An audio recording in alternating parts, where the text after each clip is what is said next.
ಆತ್ಮೀಯ ಶಿಕ್ಷಕ ಮಿತ್ರರೇ ಹಾಗೂ ಸಹೋದ್ಯೋಗಿಗಳೇ, ಇವತ್ತು ನಾನು ತಮಗೆಲ್ಲರಿಗೆ ಲೈವ್ ವರ್ಕ್ಶೀಟ್ ಎಂಬ ಒಂದು ಸಾಫ್ಟ್ವೇರ್ ಅನ್ನು ಉಪಯೋಗಿಸಿಕೊಂಡು ಕ್ರಿಯಾಶೀಲವಾಗಿರ್ತಕ್ಕಂಥ ಕ್ರಿಯಾಪುಟಗಳನ್ನು ಅಂದರೆ ಲೈವ್ ವರ್ಕ್ಶೀಟ್ಗಳನ್ನು ಯಾವ ರೀತಿ ರಚಿಸಬೇಕು ಎನ್ನುವುದರ ಬಗ್ಗೆ ನಾನು ತಮಗೆ ಒಂದು ಸೂಕ್ತವಾದ ಉದಾಹರಣೆ ಮೂಲಕ ತೋರಿಸಿಕೊಡುತ್ತೇನೆ. ತಾವು ಕೂಡ ಸಾಧ್ಯವಾದರೆ ಈ ಒಂದು ವಿಡಿಯೋವನ್ನು ಉಪಯೋಗಿಸಿಕೊಂಡು ತಾವು ಕೂಡ ತಮ್ಮ ವಿದ್ಯಾರ್ಥಿಗಳಿಗೆ ಅನೇಕ ವರ್ಕ್ಶೀಟ್ಗಳನ್ನು ರಚಿಸಿ ತಮ್ಮದೇ ಆದ ಫಲಿತಾಂಶವನ್ನು ತಕ್ಷಣವೇ ಪಡೆಯಲು ಅನುಕೂಲಕರವಾಗುವಂತೆ ನಿಮಗೆ ನಾನು ಒಂದು ಉದಾಹರಣೆಯಲ್ಲಿ ತೋರಿಸಿಕೊಡ್ತೇನೆ. ಇದಕ್ಕಾಗಿ ಮೊದಲು ತಾವು ಮಾಡಬೇಕಾಗಿರುವುದೆಂದರೆ, ನೀವು ಯಾವ ಒಂದು ವರ್ಕ್ಶೀಟ್ ಅನ್ನು ಮಾಡಬೇಕಾಗಿರುತ್ತದೋ ಅದರ ಒಂದು ವರ್ಡ್ ಫಾರ್ಮೇಟ್ ಅನ್ನು ರಚಿಸಿಕೊಂಡಿರಬೇಕು. ನಾನು ತೋರಿಸ್ತೇನೆ ನಿಮಗೆ. ನಾನು ವಿದ್ಯುತ್ ಶಕ್ತಿ ಪಾಠಕ್ಕೆ ಸಂಬಂಧಿಸಿದಂತೆ ಒಂದು ವರ್ಕ್ಶೀಟ್ ಅನ್ನು ಮಾಡ್ಬೇಕಂತೇಳಿ ಬಯಸಿದ್ದೆ. ಅದಕ್ಕೆ ತಕ್ಕಂತೆ ಒಂದು ವರ್ಡ್ ನಲ್ಲಿ ಮೊದಲು ನಾನು ಮಾಡ್ಕೋಬೇಕು. ನಮಗೆ ಬೇಕಾಗಿರ್ತಕ್ಕಂಥ ಅಂಶಗಳಿಗೆ ಸಂಬಂಧಿಸಿದಂತೆ ಒಂದು ವರ್ಕ್ಶೀಟ್ ಅನ್ನು ರಚನೆ ಮಾಡಿಕೋಬೇಕು. ನೋಡಿ, ನಾನು ಇಲ್ಲಿ ವರ್ಡ್ ನಲ್ಲಿ ಒಂದು ವರ್ಕ್ಶೀಟ್ ಅನ್ನು ಮಾಡಿಟ್ಟಿದ್ದೇನೆ. ವಿಜ್ಞಾನ ವಿಷಯದ ಜೀವಂತ ಕ್ರಿಯಾಪುಟಗಳು ಅಂತೇಳಿ, live work sheets of science ಅಂತೇಳಿ ನಾನು ತಲೆಬರಹವನ್ನು ಕೊಟ್ಟಿದ್ದೇನೆ. ಇಲ್ಲೇನಿದೆ, ನಾನು ಆಯ್ದುಕೊಂಡಿರ್ತಕ್ಕಂಥ ಅಧ್ಯಾಯ ಯಾವುದು? ವಿದ್ಯುತ್ ಶಕ್ತಿ. ಈ ವಿದ್ಯುತ್ ಶಕ್ತಿ ಪಾಠದಲ್ಲಿ ನಾನೇನ್ ಮಾಡಿದ್ದೇನೆ, ವಿದ್ಯುತ್ತಿನ ಅಂಶಗಳು ಮತ್ತು ಅವುಗಳ ಸಂಕೇತಗಳನ್ನ ಆಯ್ದುಕೊಂಡಿದ್ದೇನೆ. ಈ ವಿದ್ಯುತ್ತಿನ ಅಂಶಗಳು ಮತ್ತು ನಾನು ಸಂಕೇತಗಳನ್ನು ಎಳೆದು ಈ ವಿದ್ಯುತ್ತಿನ ಅಂಶಗಳಲ್ಲಿ ಹಾಕಿದಾಗ ಆ ಸಂಕೇತಗಳು ಸರಿ ಇವೆಯೋ ಅಥವಾ ಇಲ್ಲವೋ ಅನ್ನೋದನ್ನ ಮಕ್ಕಳು ತಮ್ಮಷ್ಟಕ್ಕೆ ತಾವೇ ಪರೀಕ್ಷೆ ಮಾಡಿಕೊಳ್ಳಬಹುದು ಅಂತ ಒಂದು ವರ್ಕ್ಶೀಟ್ ಅನ್ನ ರಚನೆ ಮಾಡಿದ್ದೇನೆ. ಇದನ್ನು ಯಾವ ರೀತಿ ರಚಿಸಬೇಕು, ಇದನ್ನು ಯಾವ ರೀತಿ, ಇದಕ್ಕೆ ಜೀವ ಇಲ್ಲ, ಈಗ ಕ್ರಿಯಾಶೀಲವಲ್ಲ ಇದು. ಇದನ್ನು ಕ್ರಿಯಾಶೀಲವಾಗಿ ಮಾಡಬೇಕಾದರೆ ನಾನು ಇದನ್ನು ನೇರವಾಗಿ ವರ್ಡ್ ನಲ್ಲೇ ಅಥವಾ ಇದನ್ನು PDF ಗೆ ಕನ್ವರ್ಟ್ ಮಾಡಿ ನಾನು ಮಕ್ಕಳಿಗೆ ಶೇರ್ ಮಾಡಿದರೆ ಇದು ಯಾವುದೇ ರೀತಿಯಾದ ಕ್ರಿಯಾಶೀಲವಲ್ಲದ ನಿರ್ಜೀವ ವರ್ಕ್ಶೀಟ್ ಆಗಿರ್ತದೆ. ಇದಕ್ಕೆ ನಾನು ಜೀವ ತುಂಬಬೇಕೆಂದರೆ ನಾನು liveworksheet.com ಎಂಬ ಒಂದು ವೆಬ್ಸೈಟ್ಗೆ ಹೋಗಬೇಕು. ಅಲ್ಲೇ ನಾವು ನಮ್ಮ ಒಂದು ರಿಜಿಸ್ಟ್ರೇಷನ್ ಅನ್ನು ಮಾಡಿಕೊಳ್ಬೇಕು. ನಮ್ಮದೇ ಆದ ಒಂದು ಅಕೌಂಟ್ ಅನ್ನು ಕ್ರಿಯೇಟ್ ಮಾಡ್ಕೋಬೇಕು. ಅದು ಹೇಗೆ ಅಂತೇಳಿ ನಾನು ತೋರಿಸ್ಕೊಡ್ತೇನೆ. ಮೊದಲು ಗೂಗಲ್ ಕ್ರೋಮ್ ಅನ್ನು ಓಪನ್ ಮಾಡಿಕೊಳ್ಳಿ. ಗೂಗಲ್ ಕ್ರೋಮ್ ಅನ್ನು ಓಪನ್ ಮಾಡಿಕೊಂಡ ನಂತರ ಅಲ್ಲಿ ನೀವು www.liveworksheets.com ಎಂದು ನಮೂದಿಸಿ ಎಂಟರ್ ಹೊಡೆಯಿರಿ. ಆಗ liveworksheet.com ಎಂಬ ಒಂದು ವೆಬ್ಸೈಟ್ ಏನಾಗುತ್ತದೆ, ಓಪನ್ ಆಗುತ್ತದೆ. ಇಲ್ಲೇ ಟೀಚರ್ಸ್ ಎಕ್ಸೆಸ್ ಅಂತ ಹೇಳಿದೆ. ನೀವು ಒಂದು ವೇಳೆ ಇಲ್ಲಿ ನಮೂದಿಸಲ್ಪಟ್ಟಿರದೇ ಇದ್ದರೆ ಅಥವಾ ನೀವು ರಿಜಿಸ್ಟ್ರೇಷನ್ ಮಾಡಿರದೇ ಇದ್ದರೆ ನೀವು ರಿಜಿಸ್ಟ್ರೇಷನ್ ಅನ್ನ ಮಾಡಿಕೊಳ್ಳಬಹುದು. ನಾನು ಈಗಾಗಲೇ ಏನ್ ಮಾಡಿದ್ದೇನೆ, ರಿಜಿಸ್ಟ್ರೇಷನ್ ಆಗಿದ್ದೇನೆ. ನೀವು ಹೊಸದಾಗಿ ರಿಜಿಸ್ಟ್ರೇಷನ್ ಮಾಡುವವರು ಇಲ್ಲಿ ರಿಜಿಸ್ಟರ್ ಅಂತ ಹೇಳಿದೆ.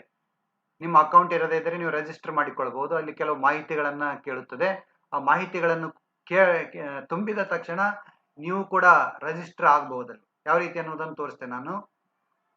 ಅದರ ಮೇಲೆ ಕ್ಲಿಕ್ ಮಾಡಿದರೆ ರಿಜಿಸ್ಟರ್ ಆಗೋರಿಗೆ ಹೊಸದಾಗಿ ಕೆಲವು ಮಾಹಿತಿಯನ್ನು ಕೇಳ್ತದೆ. ಆ ಮಾಹಿತಿಯನ್ನು ತುಂಬಿ ನೀವು ಕೂಡ ಏನ್ ಮಾಡ್ಬೋದು, ರಿಜಿಸ್ಟರ್ ಆಗಬಹುದು ಅಥವಾ ನಿಮ್ಮದೇ ಆದ ಒಂದು ಅಕೌಂಟ್ ಅನ್ನ ರಚಿಸಿಕೊಳ್ಬಹುದು. ನಾನು ಈಗಾಗಲೇ ರಿಜಿಸ್ಟರ್ ಆಗಿದ್ದೇನೆ. ನಾನು ನನ್ನ ಪಾಸ್ವರ್ಡ್ ಅನ್ನು ನಮೂದಿಸ್ತೇನೆ. ನಮೂದಿಸಿದ ನಂತರ ನನಗೆ ಏನ್ ಸಿಗುತ್ತದೆ, ಈ ವರ್ಕ್ಶೀಟ್ ಗಳನ್ನ ರಚನೆ ಮಾಡತಕ್ಕಂತ ಒಂದು ಅವಕಾಶ ಸಿಗುತ್ತದೆ ನನಗೆ.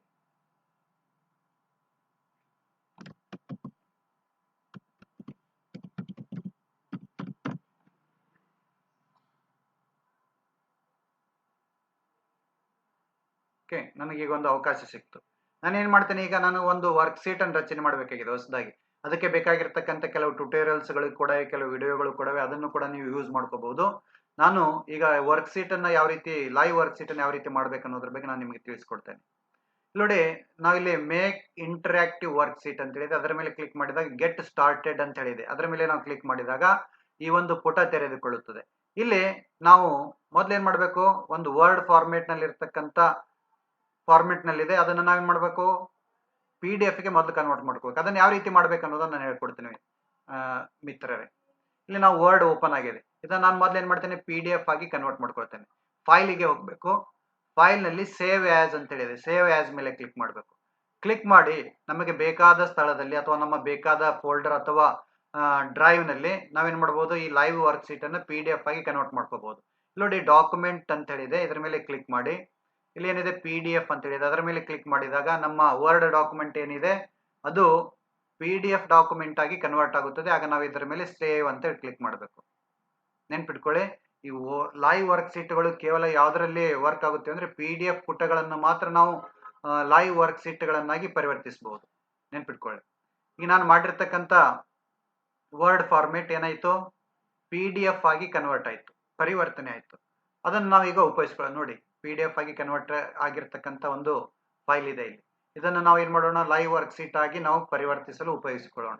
ನಾನು ಇದನ್ನು ಕ್ಲೋಸ್ ಮಾಡ್ತೇನೆ. ಈಗ ಏನ್ ಮಾಡ್ಬೇಕು, ಮತ್ತೆ ನಾನು ಈ ವರ್ಡ್ ಫಾರ್ಮೇಟ್ ಅನ್ನು ಕೂಡ ಕ್ಲೋಸ್ ಮಾಡ್ತೇನೆ.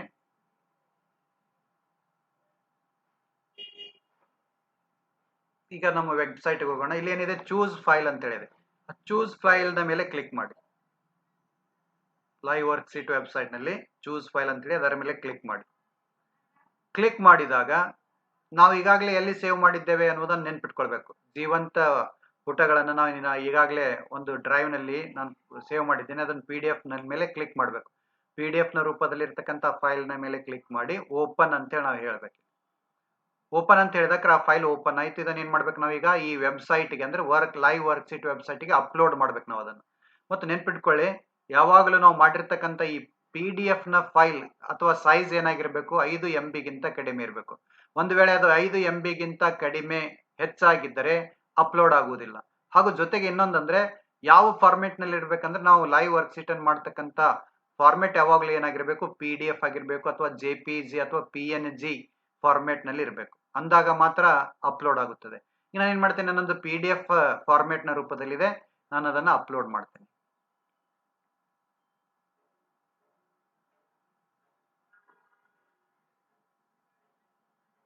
ಈಗ ನೋಡಿ, ನಾನು ಅದೇ PDF ಫೈಲ್ ಇಲ್ಲಿ ಲೈವ್ ವರ್ಕ್ ಶೀಟ್ ನಲ್ಲಿ ಓಪನ್ ಆಯ್ತು. ನಾನು ಇದಕ್ಕೆ ಜೀವ ತುಂಬಬೇಕಾಗಿದೆ. ನಾನು ಇದನ್ನು ಆಕ್ಟಿವ್ ಮಾಡಬೇಕಾಗಿದೆ, ಜೀವ ತುಂಬಬೇಕಾಗಿದೆ. ಇಲ್ಲಿ ಏನಿದೆ, ಪೆನ್ನಿನ ಒಂದು ಚಿತ್ರ ಇದೆ ನೋಡಿ, ಪೆನ್ನಿನ ಚಿತ್ರದ ಆಕ್ಟಿವ್ ಆಗಿದೆ. ಈಗ ನಾನು ಏನ್ ಮಾಡ್ಬೇಕು, ನಾನು ಮೊದಲು ಯಾವ್ಯಾವ ಅಂಶಗಳಿವೆ ಅವುಗಳ ಮೇಲೆ ನಾನು ಬಾಕ್ಸ್ ಗಳನ್ನ ಎಳೆದುಕೊಳ್ತೇನೆ. ನಾನು ಅದೇ ಸೈಜಿನ ಬಾಕ್ಸ್ ಗಳನ್ನು ಎಳೆದುಕೊಳ್ತೇನೆ.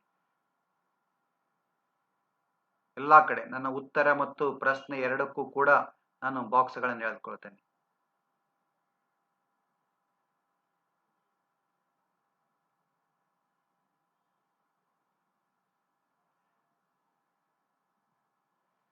ಹೌದಾ, ಈ ಕಡೆನೂ ಕೂಡ ನಾನು ನನ್ನ ಪ್ರಶ್ನೆಗಳು, ಇವು ನನ್ನ ಉತ್ತರಗಳು, ಇವು ಪ್ರಶ್ನೆಗಳಂತ ಇಟ್ಕೊಳ್ಳೋಣ.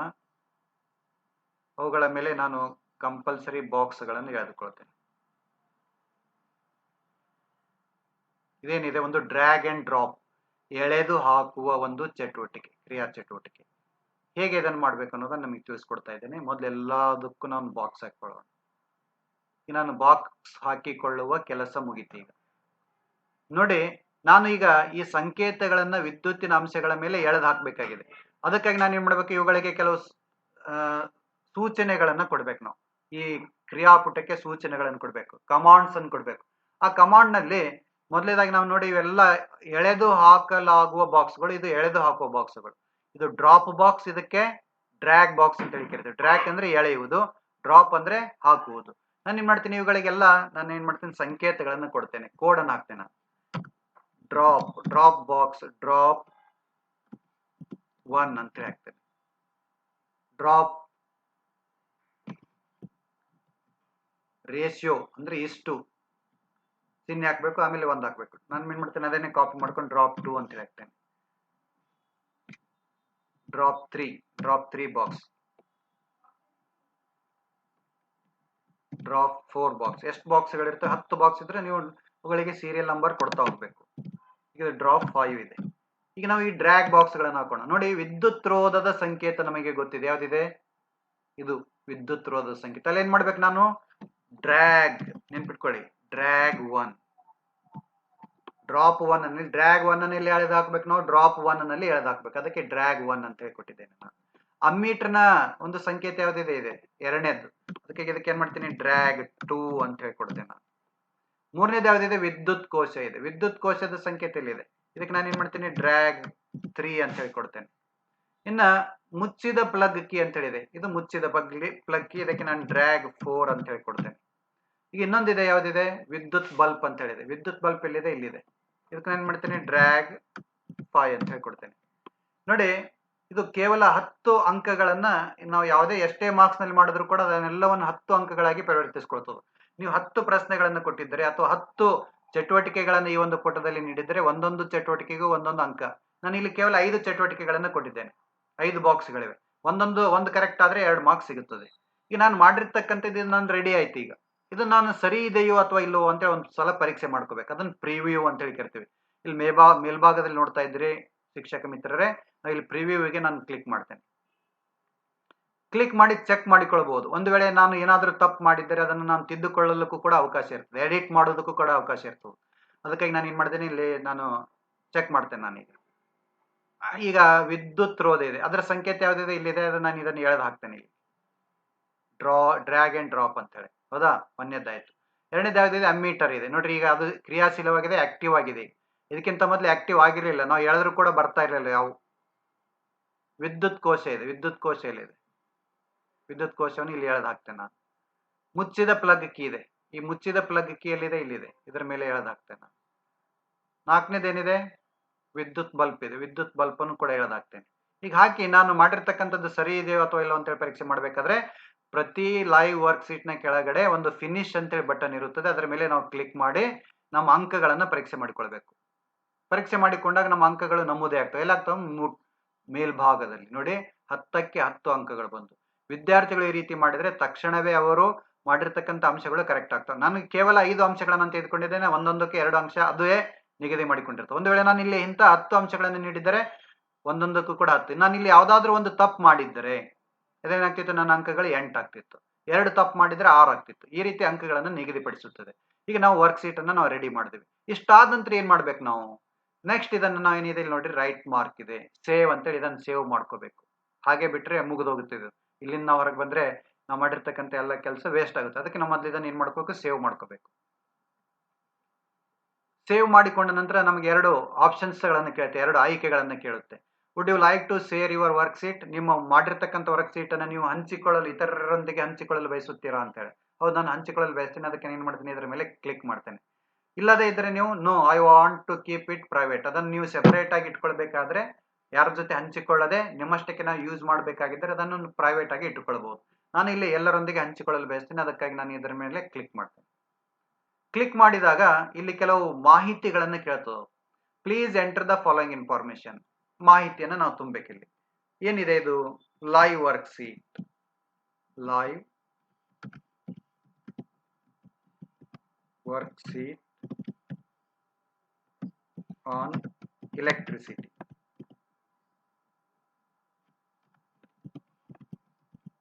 ಎಲೆಕ್ಟ್ರಿಸಿಟಿ ಅಂತ ಹೇಳಿ. ಲ್ಯಾಂಗ್ವೇಜ್ ಯಾವುದು, ನಾನು ಇಂಗ್ಲಿಷ್ ಅನ್ನೇ ಯೂಸ್ ಮಾಡ್ತೇನೆ. ಸಬ್ಜೆಕ್ಟ್ ಯಾವುದಿದೆ, ಸೈನ್ಸ್.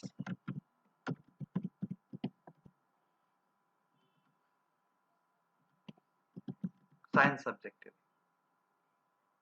ಗ್ರೇಡ್ ಯಾವುದಿದೆ, 10th ಗ್ರೇಡ್ ಇದೆ.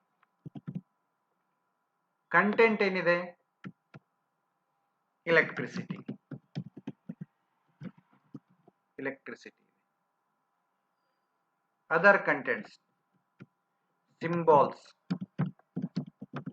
symbols of different aspects of electricity.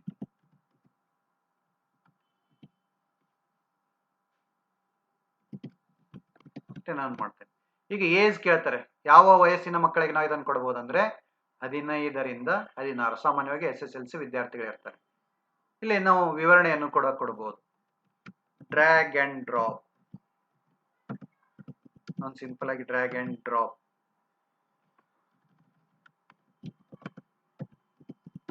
Activity ಅಂತ ಹೇಳ್ಕೊಡ್ತೇನೆ, ಡ್ರ್ಯಾಗ್ ಅಂಡ್ ಡ್ರಾಪ್ ಅಂತ. ಈಗ ನಾನು ಏನ್ ಮಾಡಬಹುದು, ಇದನ್ನು ಸೇವ್ ಮಾಡಬಹುದು. Do you want to share the document as PDF too? Yes. Allow embedding in other websites. ಬೇರೆ ಯಾವುದಾದ್ರೂ ನಮ್ಮದೇ ಆದ ಒಂದು ವೆಬ್ಸೈಟ್ ಇದ್ರೆ ಅದರಲ್ಲಿ ನಾವು ಇದನ್ನು ಅಳವಡಿಸಬೇಕಾಗಿದ್ದರೆ ಅದು ಕೂಡ ಆಪ್ಷನ್ಸ್ ಕೇಳುತ್ತೆ. ಅದಕ್ಕೆ ಕೂಡ ನಾವು ಏನು ಮಾಡಬೇಕು, ಎಸ್. ಮುಂದೆ ಯಾವಾಗಲಾದರೂ ನಾವು ಒಂದು ವೆಬ್ಸೈಟ್, ನಮ್ಮದೇ ಆದ ಒಂದು ವೆಬ್ಸೈಟ್ ಅನ್ನು ನಿರ್ಮಾಣ ಮಾಡಿಕೊಂಡ್ರೆ ಅದರಲ್ಲಿ ಕೂಡ ನಾವು ಈ ವೆಬ್ಸೈಟ್, ನಾವು ಮಾಡಿರ್ತಕ್ಕಂಥ ವರ್ಕ್ ಶೀಟ್ಗಳನ್ನು ಅಳವಡಿಸಲು ಒಂದು ಅವಕಾಶ ನಮಗೆ ಕೇಳುತ್ತೆ. ಇದು ಅದನ್ನು ನಾನು ಏನು ಮಾಡ್ತೇನೆ, ಸೇವ್ ಅಂತೇಳಿ ಕೊಡ್ತೇನೆ. ಈಗ ಏನಾಯ್ತು, ನಾನು ಮಾಡಿರ್ತಕ್ಕಂಥ ವೆಬ್ಸೈಟ್ ಏನಾಯ್ತು, ನಾನು ಮಾಡಿರ್ತಕ್ಕಂಥ ಲೈವ್ ವರ್ಕ್ ಶೀಟ್ ಏನಾಯ್ತು, ಸೇವ್ ಆಯ್ತು. ಈಗ ನಾನು ಅದನ್ನು ಓಪನ್ ಮಾಡಿಕೊಂಡು ಅದನ್ನು ಶೇರ್ ಮಾಡಬೇಕಾಗಿರ್ತದೆ. ನಾನು ಓಪನ್ ಅಂತೇಳಿ ಮಾಡಿಕೊಳ್ತೇನೆ. ನಾನು ಓಪನ್ ಮಾಡಿಕೊಂಡು ಈಗ ನೋಡ್ರಿ ಅನೇಕ ಆಪ್ಷನ್ಸ್ಗಳಿವೆ. Add to my workbook ಮಾಡುವುದು ಹೇಗೆ ಅಂತೇಳಿ. ವರ್ಕ್ ಬುಕ್ ಕೂಡ ನಿಮ್ಮದೇ ಆದ ಅನೇಕ ನಿಮ್ಮ ಹತ್ರ ವರ್ಕ್ ಶೀಟ್ಗಳನ್ನು ನೀವು ಕ್ರಿಯೇಟ್ ಮಾಡ್ಕೊಂಡಿದ್ರೆ ವರ್ಕ್ ಬುಕ್ ಅನ್ನು ಕೂಡ ನಾವು ನಿರ್ಮಾಣ ಮಾಡಿಕೊಳ್ಳಬಹುದು. Download file as P D F ನ ರೂಪದಲ್ಲಿ ನಿಮಗೆ ಯಾವ ಒಂದು ಫೈಲ್ ಬೇಕಾಗಿದ್ರೆ ಅದನ್ನು ಡೌನ್ಲೋಡ್ ಮಾಡಿಕೊಳ್ಳೋ ಅವಕಾಶವೂ ಕೂಡ ಇದೆ. ಎಂಬೆಡ್ ಇನ್ ಮೈ ವೆಬ್ಸೈಟ್ ಆರ್ ಬ್ಲಾಗ್, ನನ್ನದೇ ಆದ ಒಂದು ಬ್ಲಾಗ್ ಇತ್ತಂದ್ರೆ ಅದರಲ್ಲಿ ನಾನು, ಅಥವಾ ವೆಬ್ಸೈಟ್ ಇದ್ದರೆ ಅದರಲ್ಲಿ ಅಳವಡಿಸಬಹುದು ಕೋಡ್ ಅನ್ನು ಹಾಕಿಕೊಳ್ಳೋದ್ರ ಮೂಲಕ. Add to Google classroom ನಲ್ಲಿ ನೀವು ಟೀಚ್ ಮಾಡ್ತಾ ಇದ್ದರೆ, ಲೈವ್ ಕ್ಲಾಸ್ ನಲ್ಲಿ, ಆನ್ಲೈನ್ ಕ್ಲಾಸ್ ನಲ್ಲಿ ನೀವು ಗೂಗಲ್ ಕ್ಲಾಸ್ ರೂಮ್ ಅನ್ನು ಯೂಸ್ ಮಾಡ್ತಾ ಇದ್ರೆ ಅಲ್ಲಿಯೂ ಕೂಡ ಅದನ್ನು ನಾವು ಬಳಸ್ಕೊಳ್ಬಹುದು. ಆ್ಯಡ್ ಟು ಮೈಕ್ರೋಸಾಫ್ಟ್ ಟೀಮ್ಸ್ ಅಂತೇಳಿ, ಮೈಕ್ರೋಸಾಫ್ಟ್ ಟೀಮ್ ನಲ್ಲಿ ನೀವು ಏನಾದರೂ ಎಕ್ಸ್ಪ್ಲೈನ್ ಮಾಡ್ತಾ ಇದ್ರೆ ಅಲ್ಲಿಗೂ ಕೂಡ ನೀವು ಈ ಒಂದು ಲೈವ್ ವರ್ಕ್ ಶೀಟ್ ಅನ್ನು ಉಪಯೋಗಿಸಿಕೊಳ್ಬಹುದು. ಶೇರ್ ಥ್ರೂ ವಾಟ್ಸಪ್ ನ ಮೂಲಕ ಹಂಚಿಕೊಳ್ಳಲು ಅವಕಾಶ ಕೊಡುತ್ತೆ. ನಾನು ಶೇರ್ ಥ್ರೂ ವಾಟ್ಸಪ್ ಮೇಲೆ ಕ್ಲಿಕ್ ಮಾಡ್ತೇನೆ. ನಿಮ್ಮೊಂದಿಗೆ ನಾನು ಎಲ್ಲರೊಂದಿಗೆ ನಾನು ವಾಟ್ಸಪ್ ನಲ್ಲಿ ಹಂಚಿಕೊಳ್ಳಲಿಕ್ಕೆ ನಾನು ಬಯಸ್ತೇನೆ ಇರೋದು. ಅದಕ್ಕೆ ನಾನು ಶೇರ್ ಥ್ರೂ ವಾಟ್ಸಪ್ ಅಂತೇಳಿ ನಾನು ಇಲ್ಲಿ ಮಾಡ್ತೇನೆ ಕಂಟಿನ್ಯೂ ಟು ಚಾಟ್ ಅಂತೇಳಿ. ನಾನು ಇಲ್ಲಿ ಮಾಡ್ತೀನಿ ಕೋಡ್ ಇದೆ ಒಂದು, ಹೌದಾ? ಈ ಕೋಡ್ ಅನ್ನು ಏನ್ ಮಾಡ್ತೇನೆ, ನಾನು ಕಾಪಿ ಮಾಡ್ಕೊಳ್ತೇನೆ.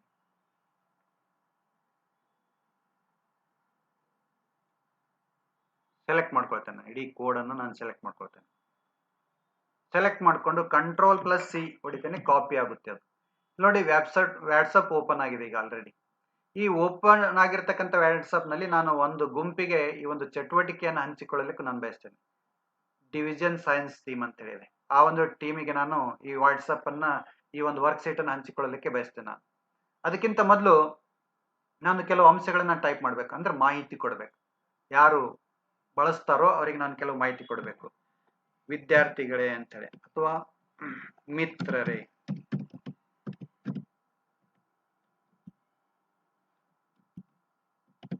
ಲೈವ್ ವರ್ಕ್ ಶೀಟ್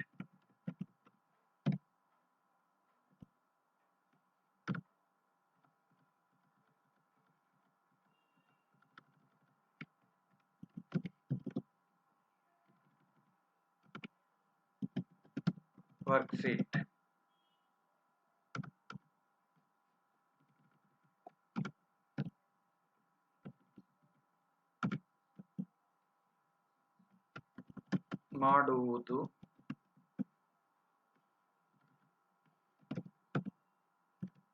ಹೇಗೆ? ಎಲ್ಲ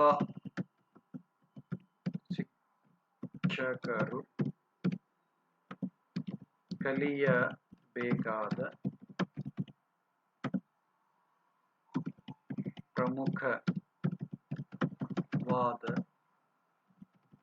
ಮಾಹಿತಿಯನ್ನು ತಮ್ಮೊಂದಿಗೆ ಹಂಚಿಕೊಳ್ಳುತ್ತಾ ಇದ್ದೇನೆ. ದಯಮಾಡಿ ಸಾಧ್ಯವಾದರೆ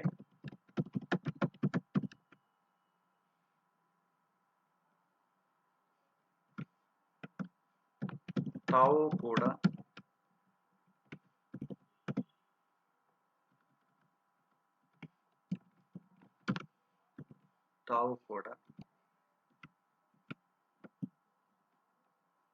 ಮಾಡಿ ತಮ್ಮ ವಿದ್ಯಾರ್ಥಿಗಳೊಂದಿಗೆ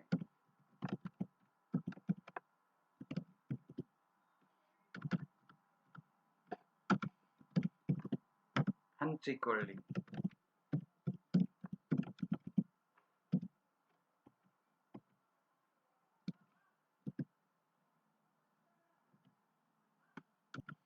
ಧನ್ಯವಾದಗಳು.